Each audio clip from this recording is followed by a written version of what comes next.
Bonjour, aujourd'hui à travers un exercice que nous demande de faire Lise Bourbeau, on va parler de senti et de ressenti.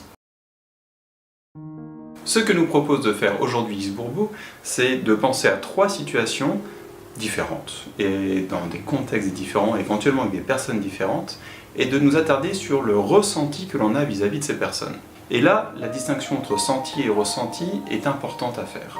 Le senti, c'est quelque chose qui est lié à nos sens. On va avoir tendance du coup à sentir, à décrire ce que l'on sent en utilisant des adjectifs. Par exemple, je me sens triste, ou c'est quelque chose de rugueux, c'est quelque chose de joli, etc., etc. Quand il s'agit de ressenti, on va plutôt avoir tendance à utiliser des noms, comme je ressens de la tristesse, je ressens de la joie, voilà, ce genre de choses. La distinction est à faire là-dessus.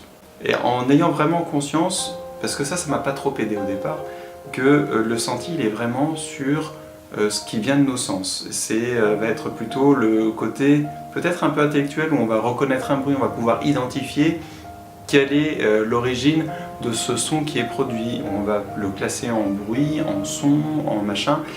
Ça c'est un classement, c'est très intellectuel finalement et c'est du senti.